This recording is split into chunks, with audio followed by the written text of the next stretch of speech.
Yung one great love daw. Sabi nila, ito yung pinakaminahal mo. Pero paano kung mawala siya bigla sa buhay mo? Kakayanin mo ba? Kasi minsan, kung sino pa yung ayaw mong mawala, ay sila pang tila ba inilalayo sa'yo ng tadhana mo. Nakakalungkot, pero may mga taong kailangan mong tanggapin na wala na talaga.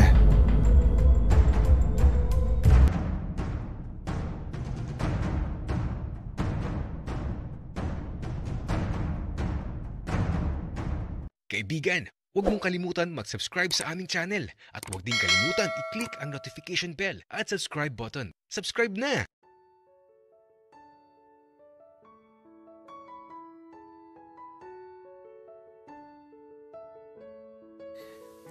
Dapit hapon, habang nakaupo ako sa kahoy na upuan dito sa labas ng bahay nila Dave,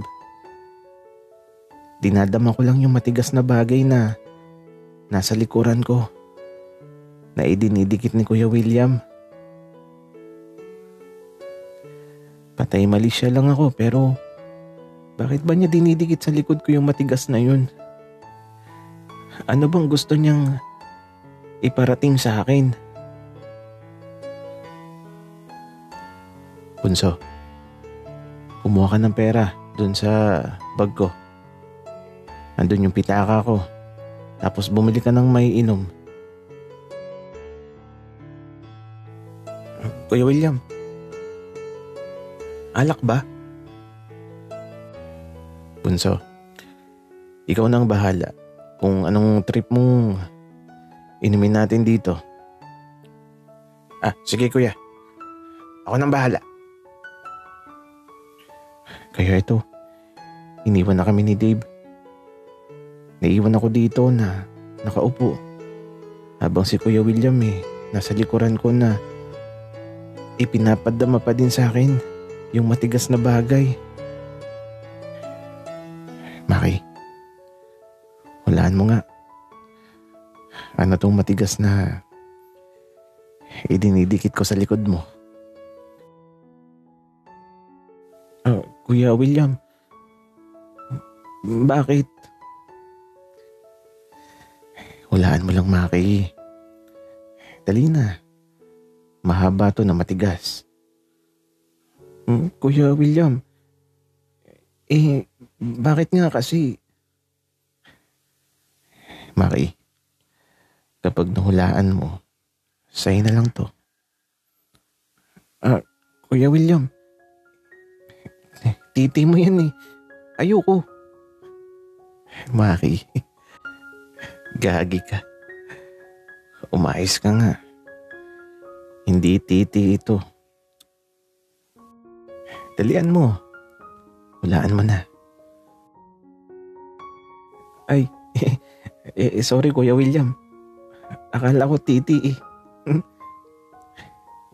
Ikaw talaga, Maki. Palabiro ka. Dali na. Hulaan mo na. Mahaba na matigas. Kaya ito, napapaisip talaga ako.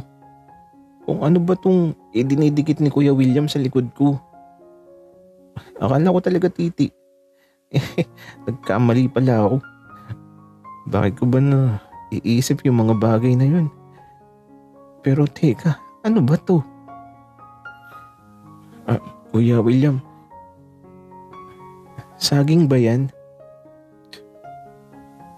Mali na naman, Maki.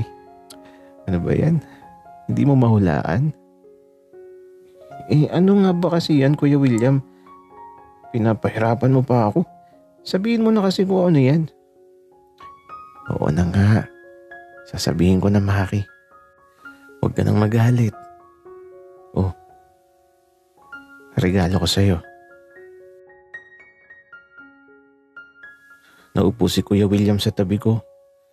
Tapos ito, kinuha niya yung kamay ko at pinahawakan niya sa akin yung mahaba na mataba na nararamdaman ko sa likod ko kanina. Regalo ko yan sa'yo, Maki. Sadyang para sa'yo yan.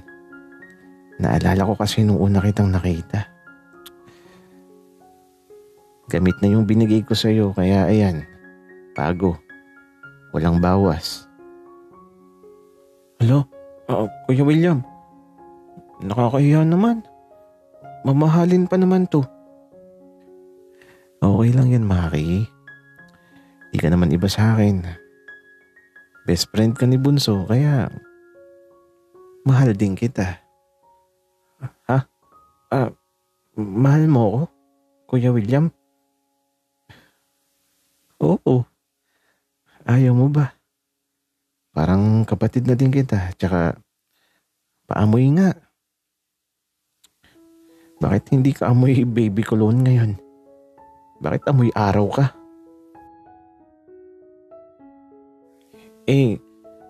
Naglakad kasi ako kanina sa initan. Pero Kuya William, salamat ha.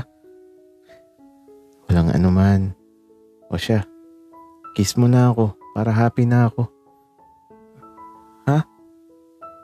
Seryoso ba, Kuya William? Dali na. Ikaw nang bahala kung saan mo gusto, Maki. Hindi ko alam kung seryoso ba talaga si Kuya William. Kasi ako, gagawin ko talaga kahit nakakakaba at nakakatakot. Pero masaya. Kiss na, dali. Kasi ayun na si Bunso. Kiss ka na, Maki.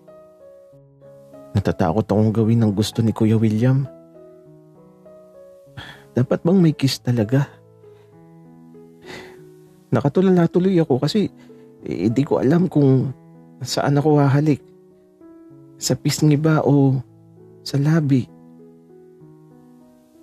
At ito, hahalik na lang ako sa pisngi. Kaya ito, gagawin ko na. Mabilis ko sana siyang hahalikan sa pisngi. Kaya lang, biglang humarap si Kuya William sa akin. Kaya ito, nagkahalikan kami sa labi. Parang biglang tumigil ang mundo ko. Tapos ito, napahawak na lang ako sa labi ko. Kasi naman, aksidenteng nangyari. Ang di ko inaasahan. At ito, nakangiti lang siya. Para akong matutunaw habang nakatitig siya sa akin. Di ko na alam ang gagawin ko. Hindi ko alam kung magsosorry ba ako.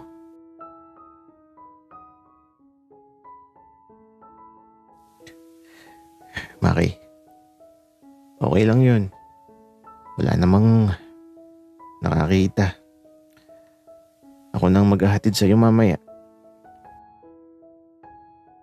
At eto, napangiti ako. Gagi, bakit ako ngumiti? Baka isipin ni Kuya William na nagustuhan ko yung halik. At saka, ayoko magpahatid. Nakakahiya. Kuya William, kay Dave na lang ako magpapahatid.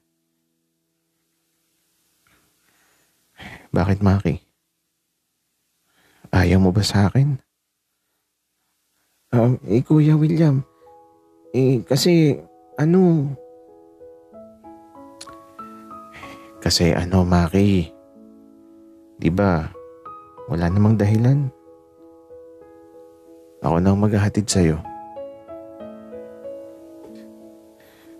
Napapangiti na lang talaga ako na parang nahihiya.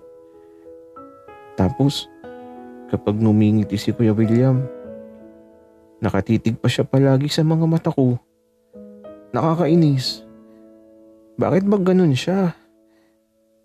At yung kamay niya eto, nakahawak sa bewang ko. Nakikiliti tuloy ako.